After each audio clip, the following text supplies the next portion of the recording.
cuando yo voy a hacer prevención, no hay signos y no hay síntomas. Entonces, ¿de qué nos pegamos para poder hacer prevención? Factores de riesgo. Factores de riesgo, excelente. Entonces, ¿cuáles son los factores de riesgo? O sea, digamos que hay muchísimos factores de riesgo, pero los factores de riesgo los podemos dividir en factores de riesgo que tienen que ver, que digamos que son como universales y otros que son según exposición. ¿Cuáles son los universales? O sea, usted sin preguntarle nada, sin preguntarle al paciente a qué riesgos está expuesto, hay unas cosas que nos indican unos riesgos que son de manera universal para todo el mundo. Son solo dos. ¿Vacunas, profe? No, ese es específico, ese tienes que ir y preguntar. ¿Los genéticos? Pero ¿cómo lo sabes? ¿Cómo identificas lo genético? Pues haciéndole la anamnesis al paciente, preguntándole todos los antecedentes personales. Por eso, entonces ya ahí ya no es, ya implica una indagación. O sea, hay una cosa que yo puedo saberla de una población en general sin tener que aplicar una anamnesis muy compleja. El ambiente. ¿La qué? El ambiente. El ambiente, los factores ambientales. Pero igual, los factores ambientales tienen que ver con, por ejemplo, dónde reside el paciente. Y el paciente puede residir en un sitio, estudia en otro sitio, trabaja en otro sitio. Los hábitos, igual, misma situación. Profe, la raza, las personas de color o negras están más predispuestas a algunas enfermedades. Muy bien, la raza ya es algo más universal. ¿Qué Los más? factores sociales, profe. La edad. Eso, la edad. Los dos factores universales, digamos, los factores básicos de riesgo que nos ubican en un panorama grande de riesgo son dos, la edad y el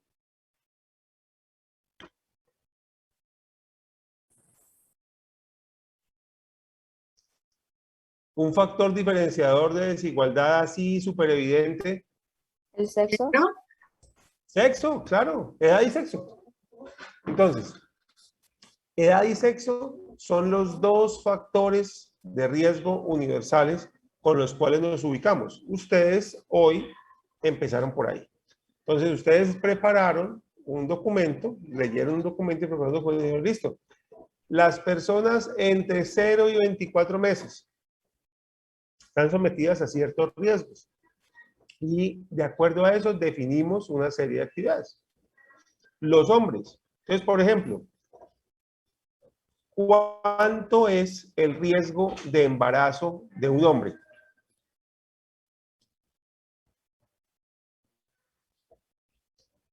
Cero. Cero. Así de simple, cero. El riesgo de embarazo de un hombre es de cero porque pues, el hombre no tiene cómo embarazarse. ¿Cuánto es el riesgo de cáncer de próstata de una mujer? Pero también. Cero. Cero. Pero compliquémoslo un poquito más. ¿Cuánto es el riesgo de cáncer de mama de un hombre?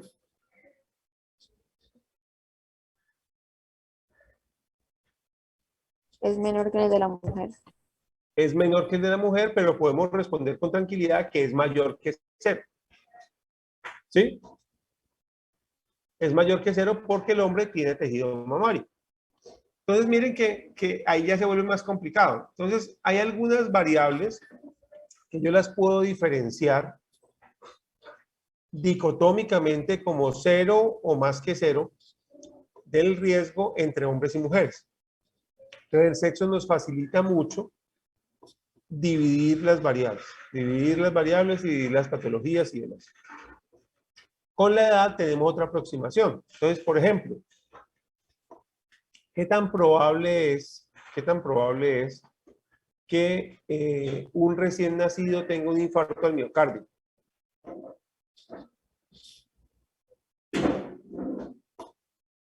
Muy probable, poco probable.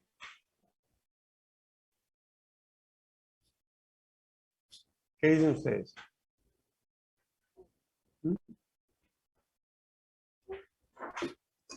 Poco probable, profe. Poco probable. Entonces yo digo, infarto al miocardio. De hecho, en el común de la gente se cree que en los recién nacidos no tienen infartos. Sí pueden tenerlos. Son muy raros. O sea, no solo un poco probables, son rarísimos, pero puede darse. ¿Qué tan probable es que un recién nacido tenga una enfermedad pulmonar obstructiva crónica? Una EPOC.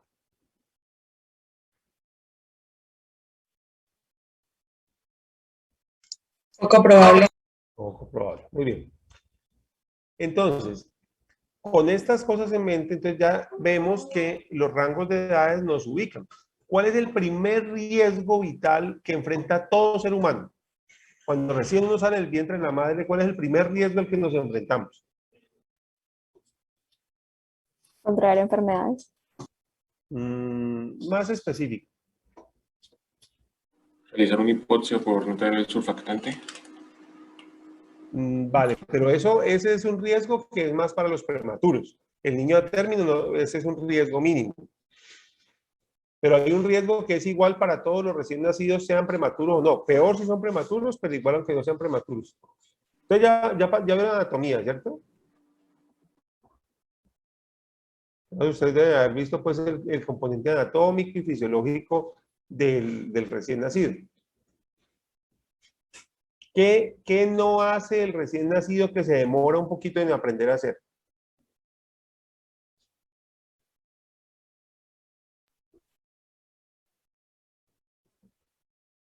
Respirar, profe. Respirar, no, el recién nacido respira desde el vientre. Caminar. Caminar. Bueno, pero hay alguien, o por ejemplo, un recién nacido con mielomeningocele puede que nunca camine, pero eso no le impide vivir. ¿Qué riesgo vital, o sea, qué función vital esencial no está madura en el recién nacido y se demora un poquito en madurar? Los niños pequeños no tragan bien, profe. Se Sí, pueden claro ahogar que sí. fácilmente. Sí, Pues cuando tragan comen. bien. Sí, tragan súper bien. Uno en el vientre de la madre, pues, suena un poquito feo, pero uno todo el tiempo está tragando líquido amniótico y está orinando líquido amniótico. De hecho, cuando una mamá hace un polidramnios, cuando la barriga le crece mucho, una de las cosas que uno sospecha es que tenga una atresia esofágica. Entonces el niño como no traga, el líquido no se procesa y entonces se va acumulando. Pero sí, uno nace sabiendo tragar. A ver, se lo voy a poner más fácil. Normalmente cuando el niño nace, ¿qué es lo primero que se hace? Con el niño, ¿qué es lo primero que hacemos? Lo limpiamos y ¿qué más? El Apgar. Bueno, sí, le aplicamos el Apgar para saber ¿Aspiramos? si... ¿Lo qué? ¿Aspiramos secreciones?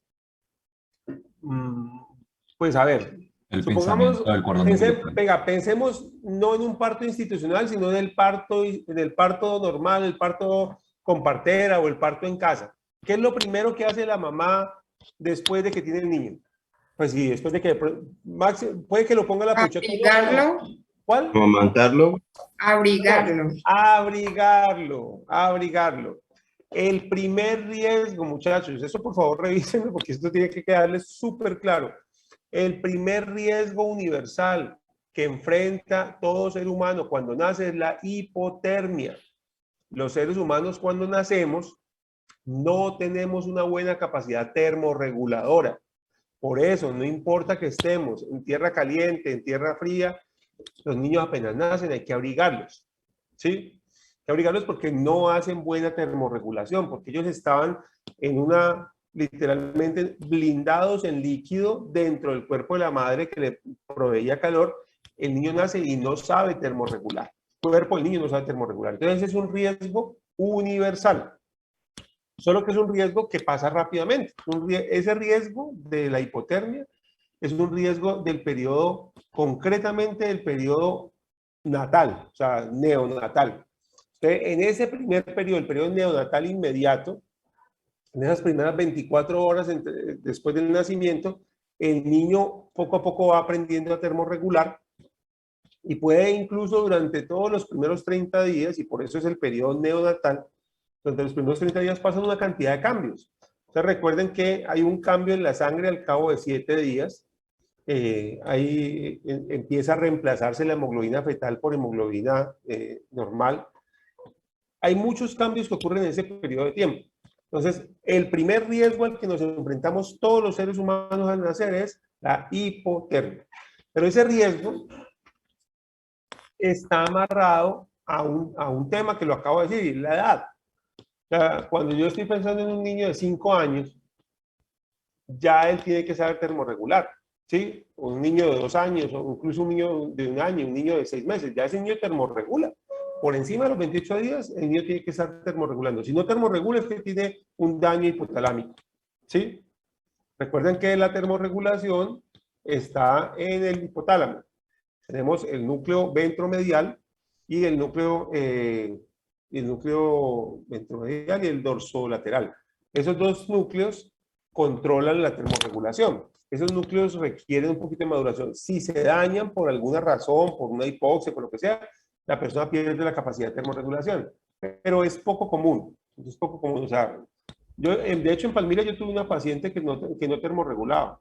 Una paciente que hacía hipotermias en Palmira en ese calor tan berraco y hacía hipotermias de que se le bajara a 34 grados la temperatura, porque dentro de su hipoxia tuvo un daño hipotalámico. Pero aquí el punto es este.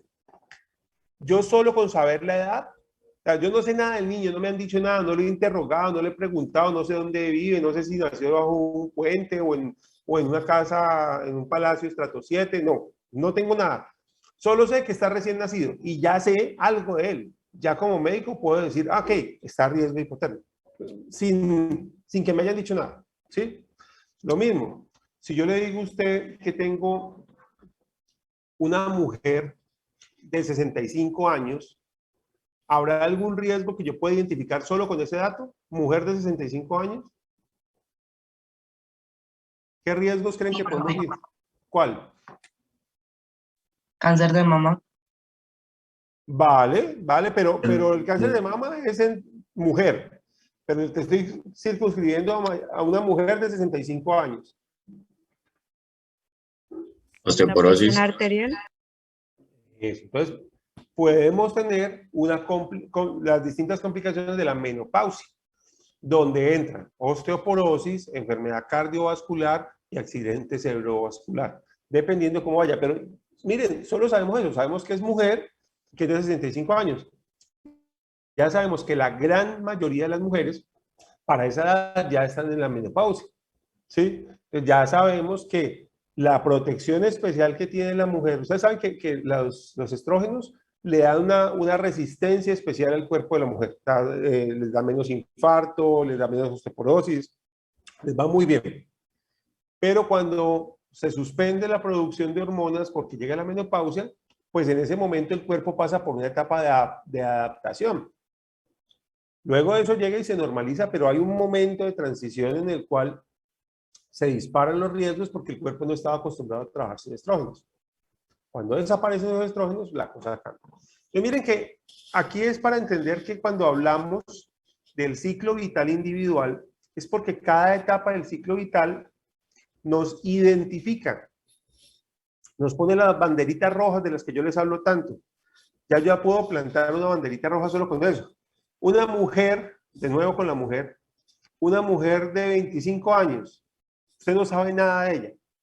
¿Qué riesgo inmediatamente le viene a la mente?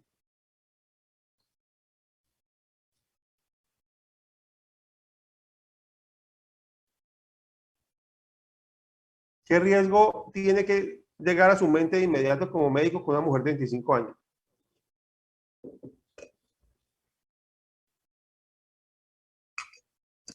A ver. ¿El cáncer puede ser enfermedades de transmisión sexual? No. Pues, o sea, enfermedades transmisibles puede tener también un hombre de 10 años. Un embarazo. Embarazo. El hecho de ser edad fértil mujer en edad fértil, o sea, mujer entre 15 y 45 años, y existe un indicador para eso, se llama MF, mujer en edad fértil.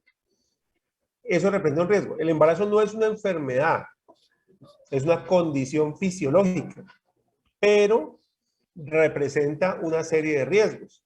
Entonces, y para que nos entendamos, cuando yo le digo ese riesgo tiene que venir a su mente inmediatamente, es que usted le llegó la muchacha de 25 años porque se lastimó una mano.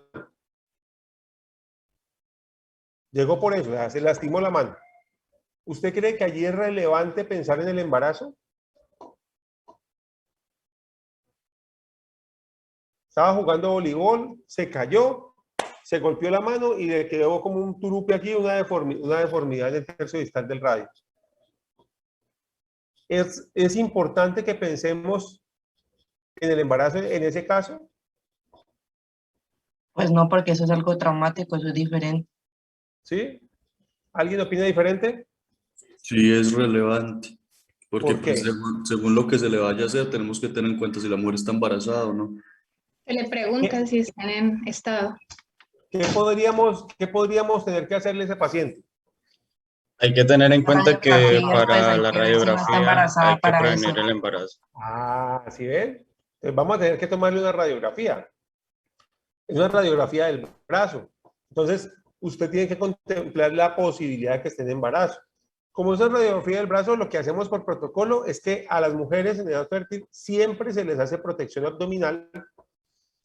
Pues, a ver, siempre se les debería hacer protección abdominal. Es decir, le van a tomar la radiografía y teóricamente habría que pasarle el delantal de plomo para que, si de pronto hubiera un embarazo que esa mujer o no sabe de él o no lo quiere reconocer, pues el embarazo estuviera protegido, ¿sí?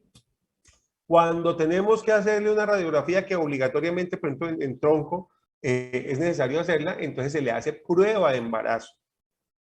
Quiero que me entiendan, o sea, nosotros como médicos tenemos que tener los riesgos en la cabeza, ¿sí? Independientemente que no tengan que ver con el motivo de consulta.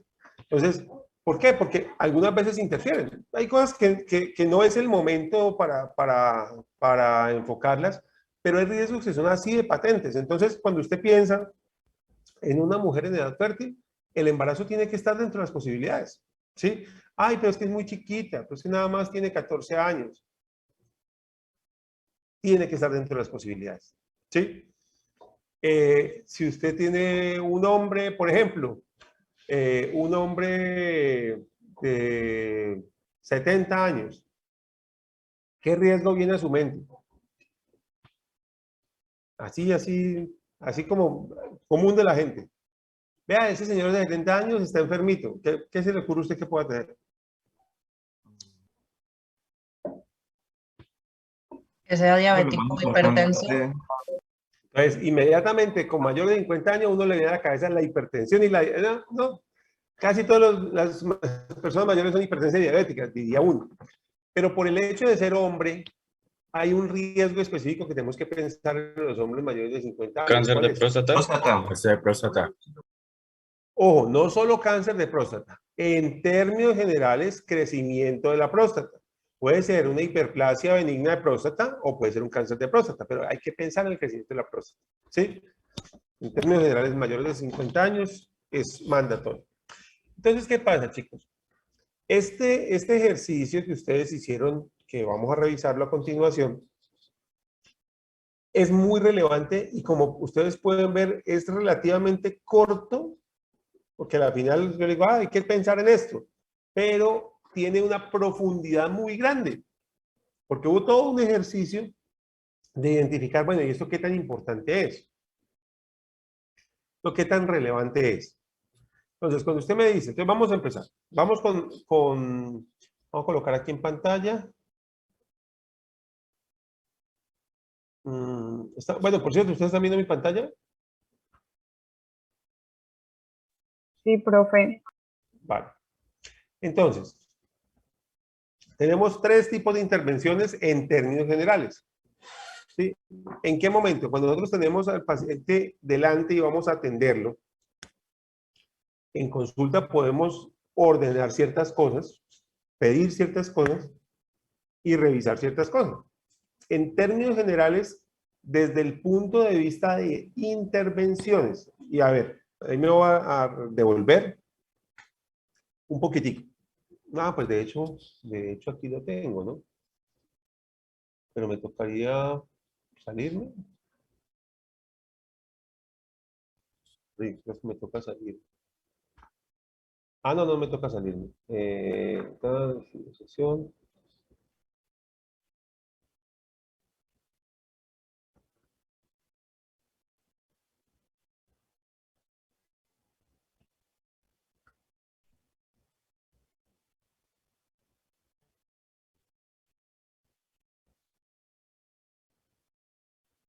Ah, no, no lo tengo aquí. No, ni modo.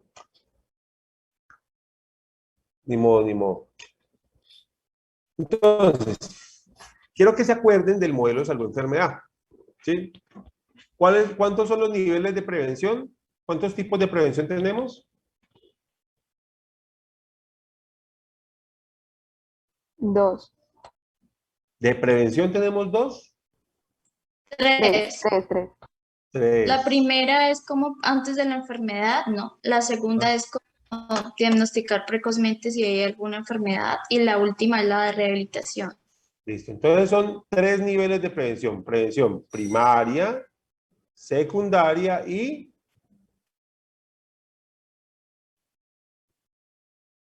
Terciaria.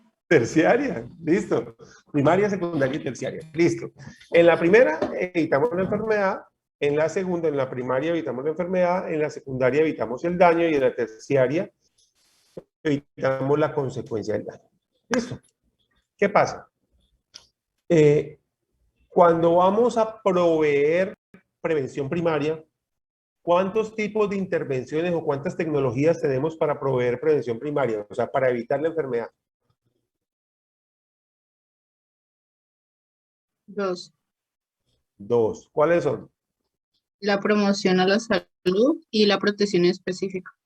Perfecto. Entonces miren que intervenciones no es lo mismo que niveles de prevención. Los niveles de prevención son conceptuales, ¿sí? Son conceptuales, son como una manera de entender la cosa. Entonces, lo que yo hago para evitar la enfermedad, eso es prevención primaria. Pero ahora, ese es lo que yo hago, se concreta en intervenciones, en maneras de hacerlo. Y ahí tenemos 2 grandes tecnologías que son la promoción y la prevención. Aquí, este artículo que estamos trabajando es solo prevención, ¿sí? Solo prevención. Vamos a ver que algunas cosas de prevención se traslapan a promoción, pero aquí estamos hablando de prevención, ¿sí? De hecho, me voy a volver un poquitico. Guías preventivas. Aquí estamos hablando de prevención. O sea, aquí estamos hablando de lo individual. Estamos tocando el individuo, midiendo el riesgo e interviniendo. Entonces, tenemos 2 tipos de intervenciones para dar prevención primaria, que son la protección específica y la promoción. En este caso, hablamos de protección específica. Pero para hacer prevención secundaria también tenemos 2 tipos de intervenciones. ¿Cuáles son? Las de la secundaria.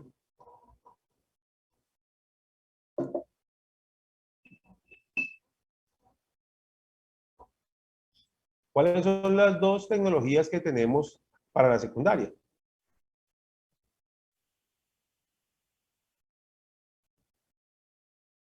El tamizaje y el tratamiento. Muy bien. Entonces tenemos la detección precoz. La detección precoz, la principal manera de hacer detección precoz es a través de tamizajes, ¿sí? Y tenemos el tratamiento y limitación del daño. ¿Y qué intervención o tecnología tenemos para proveer prevención terciaria? La rehabilitación. ¿Sí? Entonces, de curso, para mostrarles de lo que estamos hablando. Entonces, ¿qué pasa?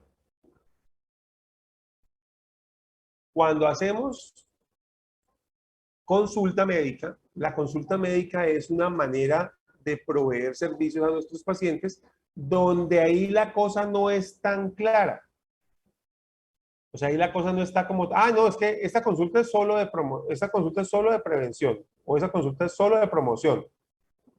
No es así de preciso. En términos generales, dentro de la consulta, en la consulta hacemos actividades de prevención secundaria y de prevención primaria. Incluso, a veces podemos hacer actividades de prevención terciaria. Pero en términos generales, las que siempre van son las de prevención primaria y secundaria. Porque dentro de la consulta podemos hacer, entre otras cosas, actividades de filtro, actividades de tamizaje, que nos permiten detectar tempranamente el daño o la enfermedad y evitar que avance. Entonces, a eso va este tema. Quiero mostrarles la diapositiva, aunque yo creo que lo tienen claro, pero quiero recordárselos.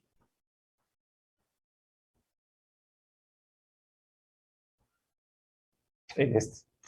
Entonces, observen aquí. Periodos de la enfermedad, solo tenemos dos.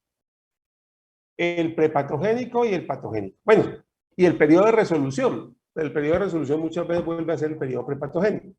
Entonces, digamos que tenemos el periodo prepatogénico, el patogénico y el de resolución. Los que nos interesan dentro del escenario natural de la enfermedad son el prepatogénico y el patogénico.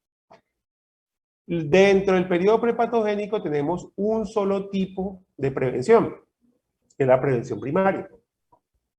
Y dentro del periodo patogénico tenemos dos tipos de prevención, que es la secundaria y la terciaria. Pero para la primaria tenemos dos tecnologías, una y dos. Y para la secundaria tenemos dos, una y dos.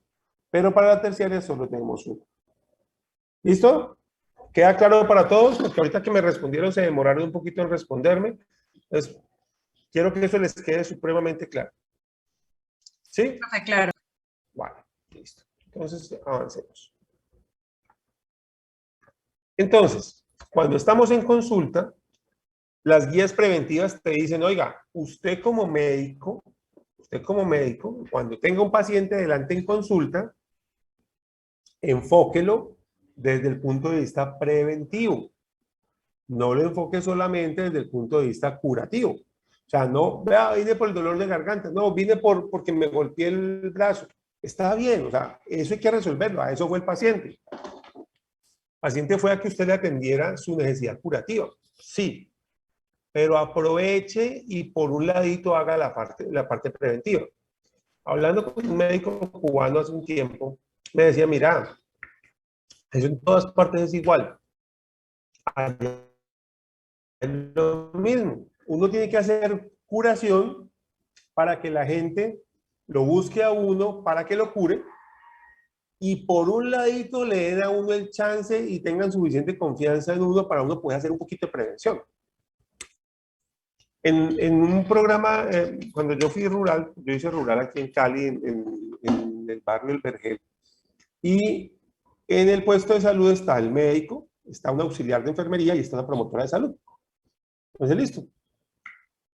Los programas, crecimiento y desarrollo, control prenatal, bueno, citología, los programas no los hace el médico aquí en Colombia. Ahorita vamos a hablar un poquitico de eso.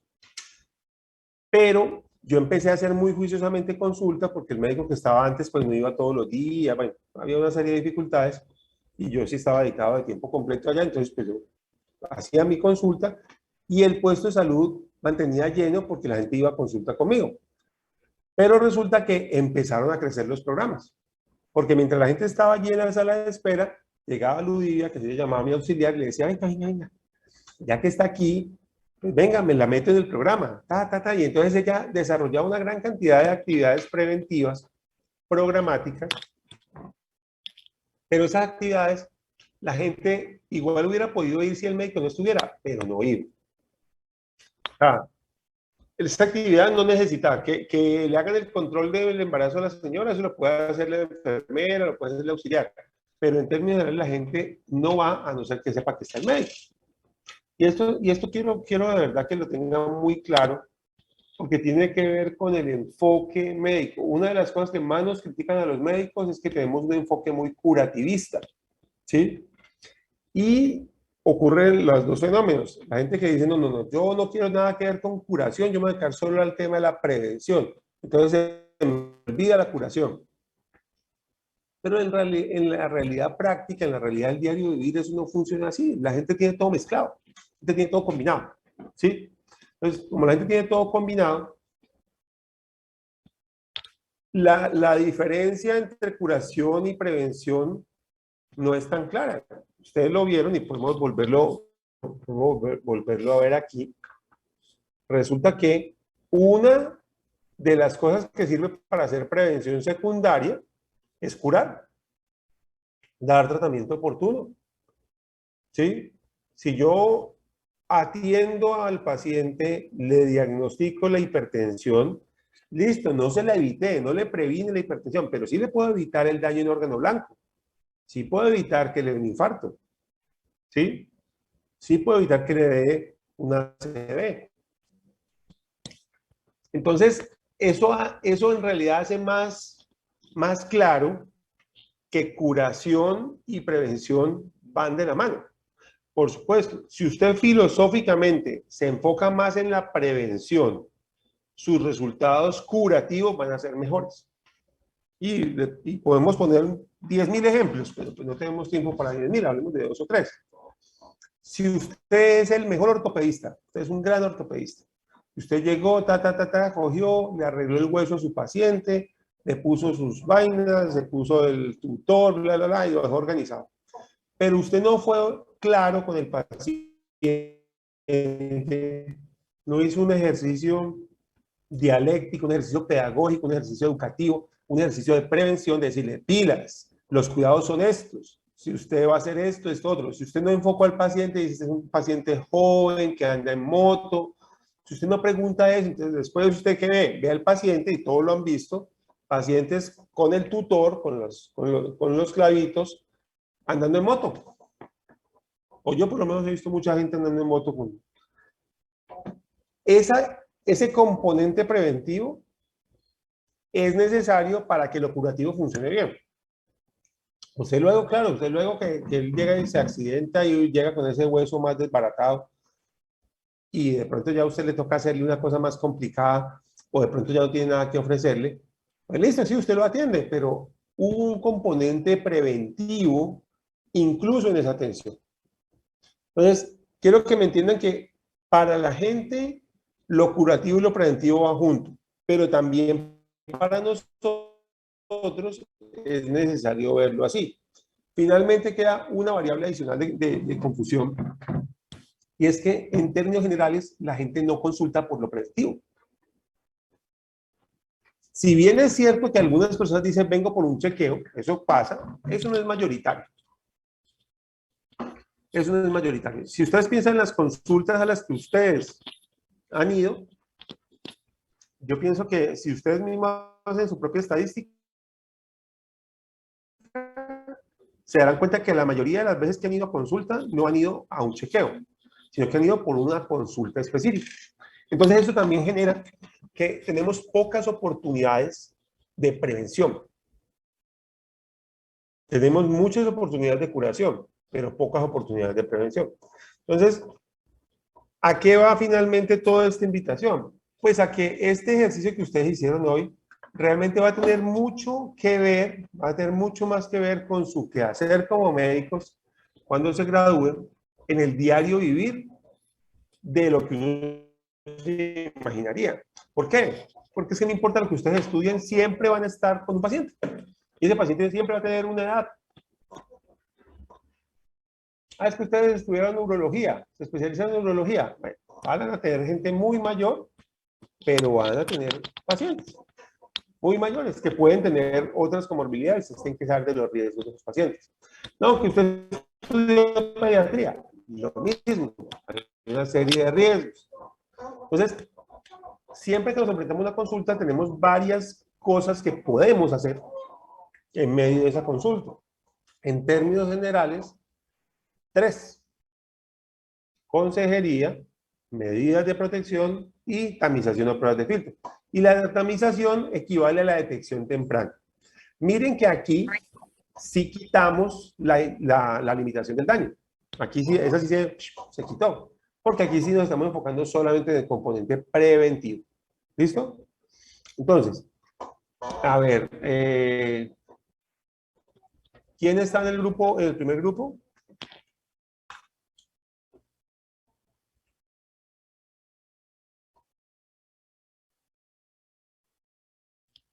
A ver, alguien que me hable del primer grupo. De 0 a yo, 24 meses. ¿Quién eres? Paula Quintero. Paula, perfecto. Paula, entonces, dime cuáles son, de hecho, si quieres voy a dejar de compartir, compárteme tú el escrito que hicieron de 0 a 24 meses. Ya, profe, un momento. Claro, claro.